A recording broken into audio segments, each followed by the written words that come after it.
За сайн байцгаана уу? Энэ удаагийн дугаараараа маш сонирхолтой адал явдалт триллер төрлийн киног та бүхэндээ ярьж өгөхөөр бэлтлээ. Кино эхлээс өмнө доор байрлах линкээр манай Telegram сувгныг дээр ингэснээр сонирхолтой мэдээлэлд болон YouTube сувгт оруулах боломжгүй зарим ширүүн, тулаант, алаан хядаантай кино тавчлуудыг цаг ардалгүй үзэх боломжтой. Мөн бичлэг таалагдвал лайк дарж сэтгэлдээ үлдээгээрэй. Та бүхний дэмжлэг бидэнд маш их урам өгдөг шүү. Баярлалаа. За тийм яриад яг кинонд орцгоё. Киноны ихэнд Хятадаас Солонгос руу хууль бус гарц ирсэд тээвэрлэх даалгавар авсан мафийн 3 сугны үс гардаг. Хятадын цагдаа нар энэхүү с ижигтэй хүрхтийн талаар олж мэдээд ажиллагаа зогсоохоор нин дээр хөдлөнө. Гэвч идэлгээ сугны үснүүд дуугүй буугаад өгөх хүмүүс биш байлаа. Тэд үнэнч хэрцгий бөгөөд маш гарбууд ажигдаг. Тэд замд нь саад усан бүхнийг тэр дундаа тэдний зогсоохыг оролцсон офицеруудыг хүртэл үгүй хийн. Энэхүү хэрэг явдал асар их хэмжээний санхүүгийн хохирд учруулж олон цагдаагийн амьд хүрсэн тул эцэст нь Хятадын тагнуулын газрыг асуудалд нухацтай хандхаас өөр аргагүй түргэнэ. Тэд хараахан албан ёсоор офицер гэж хүлээн зөвшөөрөгдөөгүй. Сургуулиудаа хийж буй залуу эмэгтэй дадлагчдыг илгээхээр шийднэ.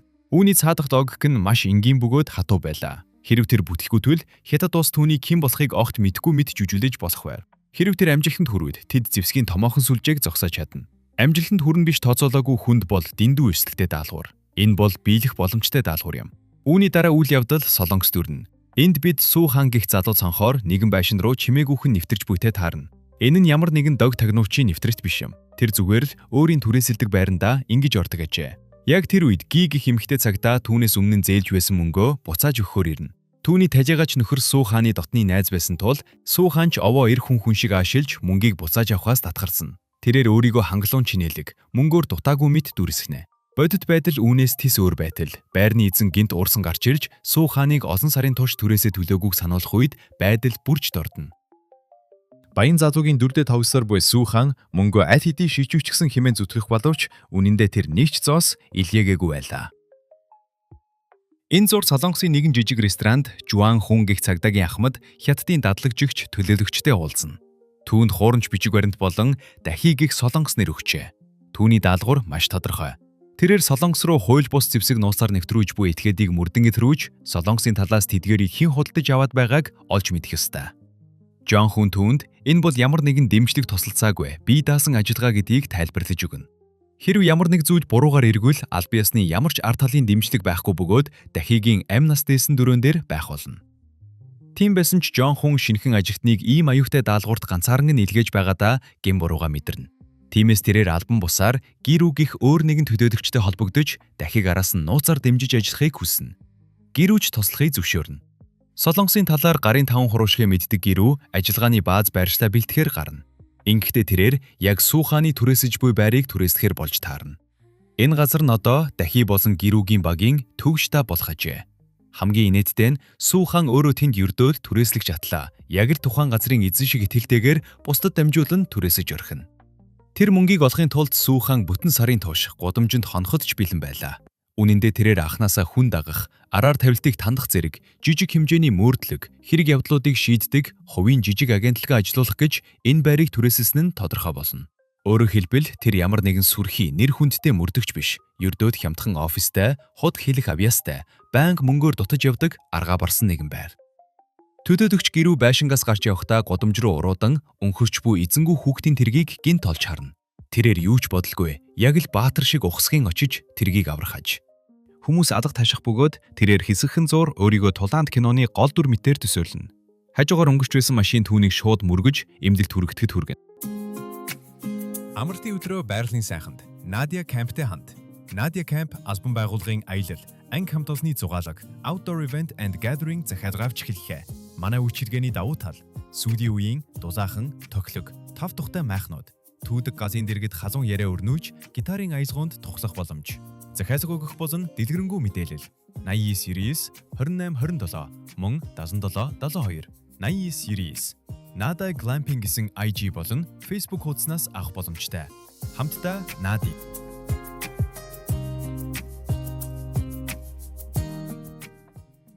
Дараагийн өглөөнд дахин Сүү хааны байр руу зүглэнэ. Тэрээр ахмад Жон хүнээс мэдсэн бүх мэдээлэлтэйгээ ирэх бөгөөд уулзсан хүнээ буюу Сүү хааныг өөртөө туслахаар томилогдсон ноос төлөөлөгч байна гэж андуурна. Ингээ тэрээр даалгаврын талаарх нууц мэдээллүүдийг тэр дундаа Солонгост ажиллаж буй хууль бус зэвсгийн нийлүүлэгчид болон худалдан авагчдыг мөрдөх зорилгоо хуваалцаж эхэлнэ. Сүүхан эхэндээ бүрэн төөрөлдөж түүний юу яриад байгааг огт ойлгохгүй байв. Гэвч тэрээр дахин гат байгаа баглаатай их мөнгийг олж харах үед түүний төөрөгдөл хормын дотор замхар наалга болж яг л энэ даалгаврыг олон жилийн өмнөөс мэдэж байсан мэд шууд толгойд өгч эхэлнэ. Тэрээр маш чадварлаг хөдөлгөөнөөр Акргуус түүний хайж байсан хүн болсон жүжиглэж орхино. Дахин энэ газрыг аюулгүй гэдэгт бүрэн итгэлгүй байсан ч мэдээллээ үргэлжлүүлэн танилцуулна.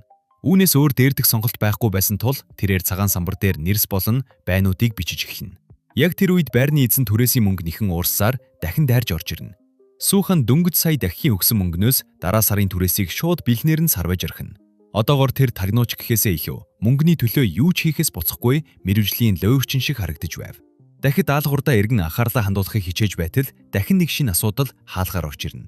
Нэгэн ээлдэг нааштай хөгшин эмэгтэй сүүханаас алга усан нохойг нь олж өгөхийг уйхажээ. Дахин төвчээр барагдаж эхэлнэ. Тэрээр яриаг буцаан ажиллагааны сэдв рүүгээ хандуулна. Тэр алайлагч шиг харагдаж болох ч гаднаа харагдаж байгаагаас хавьгүй илүүг мэддэг байлаа. Гэсэн ч тэдний хин хинэн дотроо бие биенийхэн чадварт эргэлзээр гайв. Эцэст нь тэдний анхны гол сэжигтэн болох дун шиг гих эр гарч ирнэ. Дахигийн олсон мэдээлэлд үндэслэн тэд түүнийг танго бүжгийн студ хүртэл мөрдөн. Төлөвлөгөө нь энгийн мөртлөө инээдтэй байлаа.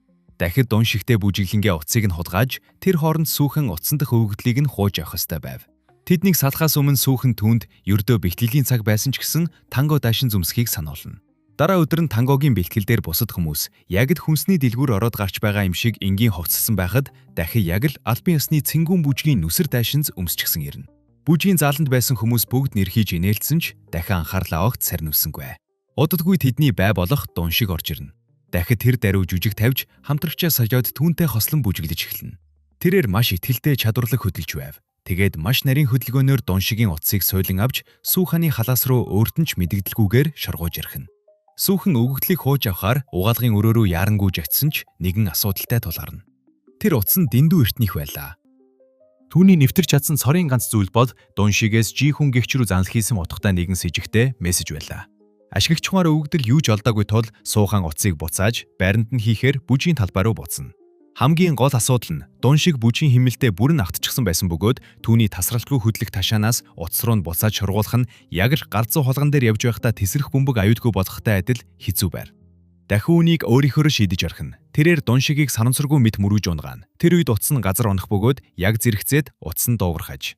Дун шиг дуудлагад хариулахаар гадагшаа гарна. Яг тэр агшинд нэгэн нууцлаг эр гарч ирэн дун шигийн хүзүү рүү ямар нэгэн зүйлд тарж орхино. Үйлчилгээ нь хормын дотор илэрч дун шиг тэр дороо унан ямсаас хураана. Дах суухан хоёрыг цагдаагийнхан байцаахаар авч явна. Тэдэнд ямар нэгэн нотлох баримт байхгүй байсан тул цагдаа нар тэднийг явуулна. Гисэн хэдий ч цагдаагийн даргад муу савын төрж багийнхандаа энэ сэжигтэй хосыг анхаарахтай ажиллахыг тушаана. Буцах замдаа дах маш их уурсан байв. Тэрээр ямар ч хэрэгцээтэй өвгдөд хууж авч чадаагүй. Мөн жи хүнтэй холбоотой дугаарыг ч тогтоож үлдээгүй сууханыг зэмлэнэ. Тэрээр нөхцөл байдлыг Ахмад Жон хүнд тайлагнаж, хамтрагч нь явж тагнуулж биш байна хэмээн гомдлно. Дайхалтай нь Ахмад үүнд санаа зовхын оронд сууханыг сайшаана. Хэрв тэр жинхэнэ бэлтгэгдсэн төдөөдөгчийг хуурч чадаж байгаа бол магадгүй энэ ажилдаа үнэхээр гаргууд нийгэм байж болох юм. Энэ хооронд жинхэнэ туслах төдөөдөгч болох гэрүү тэрэгний ослоос болж энэхийн орон дээр ухаангүй хөвтөж байгаа тул төв штабтайгаа одоо хүртэл холбоо барьж чадаагүй байлаа. Түүний хитвчэнд ямар ч бичиг баримт байхгүй. Утсан дээр нь ч ямар нэгэн мессеж, харигдсах хаяг гээд үндсэндээ түүнийг хэн болохыг батлах юу ч байхгүй байсан тул эмнэлгийн ажилтнууд дайхаж хоцорно. Дахин үнийг огт гадралгүй. Буруу хүнтэйгээ хамтран ажилласаар л байв. Дараагийн өдөр нь дахин шинэ мэдээлэл хуваалцсан. Өмнөх шин мафийн бүлэгийн удирдагч буудуулан амиа ардсан бөгөөд тэрээр хууль бус зэвсэг одоо Солонгос даяар тахаж байна гэж үзэж байлаа. Түүнд сэжүр хэрэгтэй байсан ч сүүхан дахиад ямар ч тус болсонгүй. Тэрээр хүмүүс таньдаг гих боловч зөвхөн дахийг мөнгө төсөн тохиолдолд л туслахаа хэлнэ. Тэгээд мэдээлэгчд өгөх нэрээр 2 сая вон нэхэж орхино. Гэтэл тэр мэдээлэгч нь хакерч биш, гэмт хэргийн бүүлрэлийн гишүүнч биш, ердөө л нэг үзмөшч байж таарна. Мэдээж хэрэг үзмөшч юу ч мэдэхгүй байв. Сүүхан мөнгийг сонгох үед үзмөшч эмэгтэй 50,000 вон дутуу байгааг тэр даруй анзаарна. Тэгтэл хамгийн хачирхалтай нь үзмөшч мөнгөнд хүрмэгцээ гинт бүх зүйлийг мэдэж байна хэмээн зүтгэж тэднийг сүхтэн бүлэглэл рүү чиглүүлж өгнө. Тэгээд талархлын тэмдэг болгон тэдэнд мангоны шүүс аягаж өгөх боловч харамсалтай нь тэр шүүснийх нь хугацаа аль хэдийн дууссан байлаа. Сүүхан сүхтэн бүлэглэлийг ямар аюултайг маш сайн мэдэж байсан тул үүнд огт хутгагдахыг хүссэнгүй. Тэрээр тийшээ явах замдаа дахийг айлгах гэж тэд ямар аимшигтай хүмүүс болохыг мөн зөвхөн дээд зэргийн бэлтгэгдсэн тулаанчил тэднийг давж гарч чадна хэмээн тайлбарлана. Дахь түүнийг хэсэг сонсож байснаа хамгийн үр дүнтэй аргаар хариу барихаж тэр Сүүханыг хамраас нь цус гартал маш хүчтэй цохиж орхино. Энэ үйлдэл нь ямар ч үг ярианаас илүү ихийг өгүүлж байв. Тэднийг бүлэглэлийн төв штабд ирэх үед тэд баримчилгаа хийхээр ирсэн цагдаа нар бож жүжиглэнэ. Гэвч Сүүхан мэдээч хэрэг буруу гав ашиглан байдгийг бүрэн баллаж орхино. Тэрээр цагдаагийн стандарт гавны оронд шал өөр төрлийн налархаа тоглоомд ашигладаг давыг зүүлэгчдэг байна. Энэ нь тэдний зорж байсан сүрдүүлэх арга биш байлаа. Ичхүртэй байдал улам дамжихаас өмнө үүмэндэгдэнэ. Нэг нь нууцлаг бүлэглэл байрал руу дайрч гал нээлээ. Хитгэн хормын дотор сүхтэн бүлэглэлийн гишүүд болон тэдний босс бүгд ам өргөдөв. Сууханч буун дууны дунд орсон боловч энэ нь баатардаг үйлдэл бос. Ердөө л сандарсны гай байв. Сууханыг буутчихлаа хэмээн сандралтна. Суухан өөрийгөө шоконд орсон мэт жүжиглэх боловч үнэн хэрэгтээ үүнээс хамаагүй энгийн зүйл байлаа. Тэрхүү цус нь дахигийн өмнө түүнийг зогсон цохиртоос үлдсэн байв. Машинд буцаж ирээд дахь Сууханаас талигаж бүлэглэлийн ахлагчийн утсыг нээж чадах хакер таньдаг эсхийг асууна. Суухан даалгавраа үргэлжлүүлэхээс эрс татгалзаж энэ нь дэндүү аюултай тул болохыг хүснэ. Гэвч дахин ажлыг нь дуусгавал нэмж 10 сая вон өгнө гэж амзах үед тэр дороо бодлоо өөрчилнө. Тэрээр мөн Сууханаас даалгаврын үеэр мөнгө хотгаалахаа зогсоохыг гуйх бөгөөд энэ нь ичхүртэй байгааг сануулна. Суухан түүнийг өөрийн хакер найзтайгаа уулзуулахаар арч явна. Тэрээр баглаа бэлэн мөнгө сарвайхдаа тэд хуучны найзууд тул мөнгийг тоолох хэрэггүй хэмээн итгэлтэйгээр хэлнэ. Гэвч хакер найз нь мөнгө хэмждэг барилгын багаж гардаж ирээд шууд л тоолж эхэлнэ. Тэгтэл Суухан дахиад 50,000 вон дундаас нь загшиж орхисон байж таарна. Дахин өгтлөө ичсэн тул яагаад энэ залуутай хамт ажиллаж байгаагааж дахин тунгааж бодохоо болно. Хакер эцэст нь утаснаас өгөгдлийг хууж авч чаддаг. Тэндээс Йонхүү гэх шин нэр гарч ирнэ. Хакер тэдэнд хаягийг нь өгч тэд ч тэр даруй замдаа гарна. Замд явж байхад үүргийн үр нүдэн дээр нь гарна. Дахигийн өмнө нуусан хугацаанд дууссан мангоны шүүс гинт ажиллаж эхлэхэн тэр. Тэрээр хормын дотор өөртөө итгэлтэй төлөөлөгчөөс ухаан жолоогүй угаалын өрөө хаагч болон хувирна. Тэднийг Йонхүүгийн гэрт хүрмэгц. Дахин шууд л хаалгыг нь эвдэн орж хамгийн ойр байгаа суултуур руу гүйнэ. Хаалганы цаана өрнөж буй байдлыг үл томсорзох ямар ч аргагүй байсан тул Суухан гадаан чихээ даран хүлээн. Дахь амьдралынхаа хамгийн хэцүү мөчийг тууж байх зур цагдаа нар сүхтэн бүлэглэлийн хэргийн газарт очиж хяналтын камерын бичлэгийг шүүнэ. Тэд арлаг болохоос өмнө дахь Суухан хоёрыг тэнд байсныг олж мэднэ. Тэдэнд эргэлзэх сэжиг улам нэмэгдэж, улмаар албан ёсоор хэрэгт холбогдох читгээдүүд болж хувирна. Дахин өгтлөө ичсэн тул гэр доторх нэг житгээ үргэлжлүүлэх бөгөөд санамсаргүйгээр нэгэн амар зүйл олж харна. Ван дотор Йонхүүгийн цогцос хэвтэж байлаа. Тэнд ямар нэгэн тэмцэгдсэн, үүмд самуурсан, эсвэл тулгцсан шинж тэмдэг огт байсангүй. Түүнийг хөнөөсөн итгээд яг юу хийж байгаагаа маш сайн мэдэж байсан нэгт. Энэ нь өмнө нь дун шигийг хөнөөсөн яг тэр хүн байх магадaltaй байр. Дахь тэр даруй мөрдгийн горондоо шилжиж, хэргийн газрыг шинжлэн, сэжүүрүүдийг холбож анхаарлаа төвлөрүүлэхийг хичээнэ. Тэр хооронд Сүүхан шал өөр зүйлд анхаарлаа хандуулж байлаа. Тэрээр гэр доторх муухай үнрийг дахин угаалгын өрөөний гамшигаас болсон хэмээн бат итгэжсэн байв. Гэтэл үнэндээ тэрхүү өмхий үнэр нь муудаж ялзарсан цогцсноос гарч байсныг тэр дөнгөж сая л ухаарна. Йонхүү үхээд аль хэдийн 3 хонсон байлаа. Тэд ноцох баримт хайхаа үргэлжлүүлж шин сэжүүр гаргаж авдаг. Тэнд Жи хүн гэх нэр дахин гарч ирэх бөгөөд энэ нь өмнө нь Дун шигийн хуучин утасны мессеждэр занл хийж байсан яг тэр хүн байв. Тэд Жи хүнийг 2 хоногийн дараа нэгэн зочид буудалд арга хэмжээ зохион байгуулах гэж байгааг олж мэдснээр дараагийн бай болон байршлаа тогтооно. Тэд явхаасаа өмнө цогцсны талаар цагдаад мэдээлдэг. Харамсалтай нь Сүүхан өөрийн сим картаа тэнд үлдээчихсэн бөгөөд энэ нь тэдний хурууныхээ хаасайгүй үлдсэнтэй адил хэрэг байв. Ингээд тэд дахин хэрэгтэй шиг харагдаж хоцорхон тэр. Энэ үеэс Солонгосын цагдаа нар тэдэнд удам их хэрэлзэж эхэлнэ. Дахи Сүүхан хоёр яг л урилгагүй VIP зорчид шиг алхын хэргийн газруудад дараалан үзэгдээд байсан юм. Үүний зэрэгцээ хууль хяналтынх нь дахигийн жинхэнэ статусыг олж илрүүлнэ. Тэрээр албан бусаар ажиллаж буй хятадын шинэхэн төлөөлөгч байлаа. Хэрв ямар нэг зүйл буруугаар эргвэл хятадын тал бүхнийг үгүйсрэж Солонгос руу бурууг чихэх байв. Харин Сүүханы хувьд хууль хүчний байгууллагын хинэн ч түүний талаар урд өмнө нь сонсож байгаагүй ажээ. Солонгосын нууц төлөөлөгч өмнө нь түүнд дохио өхийг оролцсон боловч тэр бүхнийг буруугаар ойлгосон нь үүнийг ямар ч албан ёсны агентлагийн гишүүн биш гэдгийг батлаж өгсөн юм. Энэ бүх замбраагүй байдлын дундуур Сүүхан ховын амьдрагтаа цаг гаргадаг. Тэрээр өмнө гарсан эмэгтэй цагдаа Гигийн хүү болох Дүү Хоо дээр очдог. Гэвч Ги түүнийг зогсооно. Тэрээр Сүүханыг хүүгийнхээ ойр орчинд байлгахыг огт хүсэхгүй байлаа. Олон жилийн өмнө Сүүхан нэгэн даалгаврын үеэр Дүү Хогийн аавыг орхиж явсан бөгөөд энэхүү гин буруугийн мэдрэмж нь түүнийг өнөө хүртэл зовоож байжээ. Тэр өрөөнд Сүүхан дахи хоёр Жи хүний зочид буудал дахь баярын арга хэмжээнд оролцсон. Сүүхан бахархалтайгаар гоёж ирсэн ч түүний хувцс нь хүлээн авалтын ширээний бүтээлэгтээ яг ижидхэн загвартай болохыг ухаарна.